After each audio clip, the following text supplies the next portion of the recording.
नमस्कार, SPT news में आपका स्वागत है। पेश है 29 सितंबर सोमवार दोपहर 3:15 बजे राजस्थान के विभिन्न शहरों की 15 बड़ी खबरें। नवरात्रि के पावन अवसर पर भारतीय रेलवे ने बिहार को 7 नई ट्रेनों की सौगात दी है। रेल मंत्री अश्विनी वैष्णव ने सोमवार को वीडियो कॉन्फ्रेंसिंग के माध्यम से 3 अमृत भारत समेत 7 ट्रेनों को हरी झंडी दिखाई। इसमें मुजफ्फरपुर चरापल्ली जंक्शन, दरभंगा मदार जंक्शन और छपरा आनंद विहार टर्मिनल 3 अमृत भारत एक्सप्रेस ट्रेनें शामिल है। उन्होंने आगे कहा, मुजफ्फरपुर चरापल्ली जंक्शन, दरभंगा मदार जंक्शन और छपरा आनंद विहार टर्मिनल के बीच नई 3 अमृत भारत ट्रेनें शुरू की जा रही है। इसके अलावा 4 पैसेंजर ट्रेनें भी आज शुरू की गई है। पीएम मोदी और सीएम नीतीश कुमार के नेतृत्व में बिहार में तेजी से विकास किया जा रहा है और मैं उम्मीद करता हूं कि आने वाले दिनों में बिहार नई कीर्तिमान स्थापित करेगा। पंजाब के शिक्षा मंत्री हरजोत सिंह बैंस ने मोहाली के एक प्राइवेट अस्पताल में पहुंचकर प्रशासन पर गंभीर आरोप लगाए। उन्होंने कहा कि अस्पताल के इमरजेंसी में बेड होने के बावजूद लोगों को परेशान किया जाता है। उन्होंने वीडियो बनाकर इमरजेंसी में खाली पड़े बेड भी दिखाए और मरीजों के तीमारदारों से बात की। शिक्षा मंत्री ने कहा कि इस मामले को वह सेहत मंत्री के सामने उठाएंगे, साथ ही अस्पताल के बेड चेक करवाएंगे। उन्होंने बताया कि हमीरपुर की एक महिला आई थी, उसे इलाज के लिए 20 से 25 मिनट तक एम्बुलेंस में बिठाए रखा, इमरजेंसी में दाखिल नहीं किया। उन्हें मजबूर होकर अन्य अस्पताल में दाखिल करवाना पड़ा। सरकारी कर्मचारियों और अफसरों के लिए चलाई जा रही राजस्थान गवर्नमेंट हेल्थ स्कीम में हुई गड़बड़ियों पर अब पूर्व एसीबी जांच करेगी। एसीबी ने आरजीएचएस की पूर्व निदेशक शिप्रा विक्रम के खिलाफ जांच के लिए सरकार से मंजूरी मांगी है। एसीबी ने कार्मिक विभाग को चिट्ठी भेजकर पूर्व प्रोजेक्ट डायरेक्टर के खिलाफ मिली शिकायत और आरोपों का ब्यौरा देते हुए जांच की मंजूरी देने का आग्रह किया। फिलहाल कार्मिक विभाग ने अभी इस फैसला नहीं किया है। कार्मिक विभाग की मंजूरी के बिना जाँच आगे नहीं बढ़ सकती। राजस्थान हाईकोर्ट ने कनिष्ठ अनुदेशक भर्ती 2024 का रिजल्ट पर याचिका की सुनवाई पूरी होने तक रोक लगा दी है। जस्टिस मनीष शर्मा की बेंच ने ब्रजेश राठौड़ और अन्य की याचिका पर सुनवाई करते हुए ये आदेश दिए हैं। याचिकाकर्ताओं की ओर से अधिवक्ता आर.के. गौतम ने कोर्ट को बताया कि जूनियर इंस्ट्रक्टर भर्ती 2024 में वर्कशॉप और इंजीनियर ड्राइंग ट्रेड में अन्य ट्रेड का सर्टिफिकेट प्राप्त अभ्यर्थियों को नियुक्ति दी जा रही है। यह गलत है, नियम विरुद्ध है। ऐसा करने में विभाग अभ्यर्थियों के साथ पक्षपात कर रहा है। इससे सही अभ्यर्थी नौकरी से वंचित हो रहे हैं। सवाईमाधोपुर के रणथंभौर टाइगर रिजर्व में टूरिज्म सीजन 1 अक्टूबर से शुरू होने जा रहा है। इससे पहले ही यहां नामी गिरामी हस्तियों के पहुंचने का सिलसिला शुरू हो गया है। इसी कड़ी में वायनाड सांसद और कांग्रेस महासचिव प्रियंका गांधी वाड्रा सोमवार सुबह रणथंभौर पहुंची। यहां प्रियंका गांधी वाड्रा का काफिला सड़क मार्ग से रणथंभौर पहुंचा। इस दौरान यहां सुरक्षा के माकूल इंतजाम देखने को मिले। बाड़मेर के पूर्व विधायक मेवाराम जैन की कांग्रेस वापसी के बाद शहर में लगे आपत्तिजनक होर्डिंग्स व पोस्टरों की गुत्थी पुलिस अब तक नहीं सुलझा पाई है। हालांकि जांच में जुटी पुलिस की 3 टीमें लगातार सुराग तलाश रही है। बताया जा रहा है कि पुलिस को बालोतरा से कुछ इनपुट मिला है। ऐसे में टीम वहां भी पहुंचकर मामले की जांच कर रही है। इस मामले की मॉनिटरिंग एसपी नरेंद्र मीना कर रहे हैं। दरअसल पूर्व विधायक मेवाराम जैन की करीब 21 माह बाद का निष्कासन रद्द कर 22 सितम्बर को सदस्यता को बहाल कर दिया गया था। राजस्थान कांग्रेस प्रभारी सुखजिंदर सिंह रंधावा ने ज्वाइन लेटर देकर पार्टी में वापसी करवाई। भारत पिछले कई वर्ष से वैश्विक दूध उत्पादन में शीर्ष स्थान पर बना हुआ है और वित्त वर्ष 2023-24 में उत्पादन बढ़कर 239.30 मिलियन टन हो गया।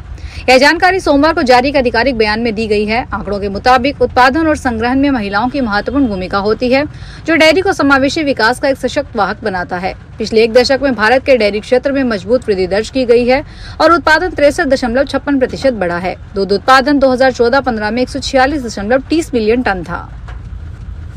पंजाब की आम आदमी पार्टी सरकार के बाढ़ पर बुलाए गए विधानसभा के स्पेशल सेशन का दूसरा व अंतिम दिन है। इस पर बाढ़ पर चर्चा हो रही है।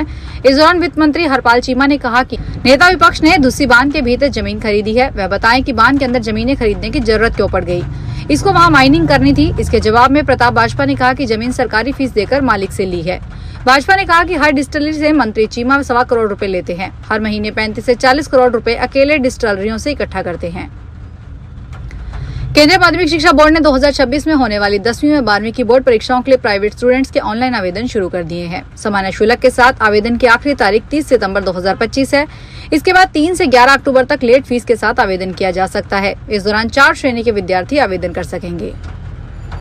उदयपुर में रविवार रात शॉर्ट सर्किट के चलते बड़ा हादसा हो गया, जहां खड़ी कार पर बिजली का तार टूटकर गिर पड़ा। इससे कार में आग लग गई।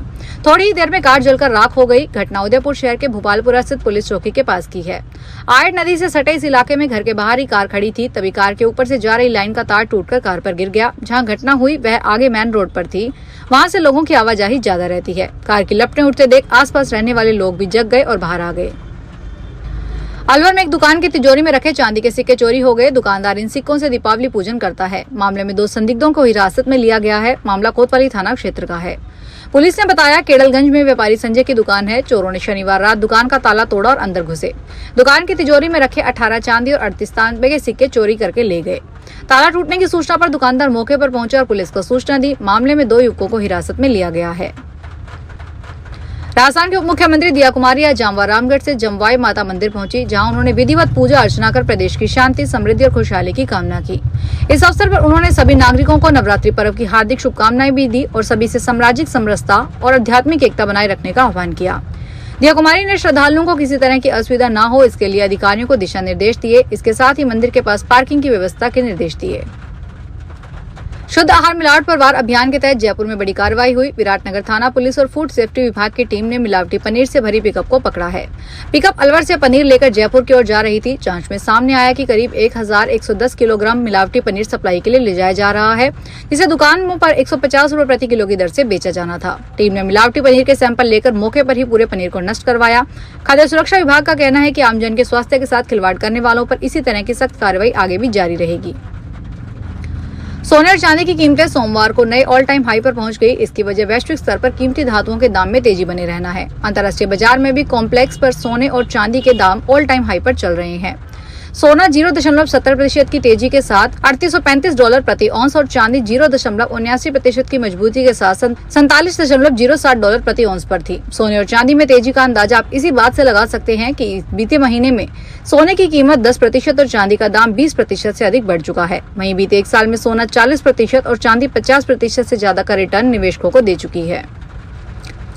भीलवाड़ा में बढ़ती वाहन चोरी की वारदात का प्रतापनगर थाना पुलिस ने खुलासा करते हुए एक व्यक्ति को गिरफ्तार कर इसके पास से चोरी की 5 बाइक बरामद की। इससे डिटेल इन्वेस्टिगेशन किया जा रहा है, जिसमें कुछ और खुलासे हो सकते हैं। प्रतापनगर थाना प्रभारी सुरजीत ने बताया कि भीलवाड़ा जिले में लगातार अभियान चलाया जा रहा है। इसी के तहत प्रतापनगर थाना क्षेत्र के आदर्श नगर में रहने वाले प्रमोद कुमार ने एक रिपोर्ट दी है। फिलहाल इस बुलेटिन में इतना ही, फिर हाजिर होंगे बड़ी खबरों के साथ। अगर आप भी अपने आसपास की छोटी बड़ी और महत्वपूर्ण खबरों से अपडेट रहना चाहते हैं तो सब्सक्राइब कीजिए हमारे चैनल SBT न्यूज को और प्रेस कीजिए बेल आइकन पर।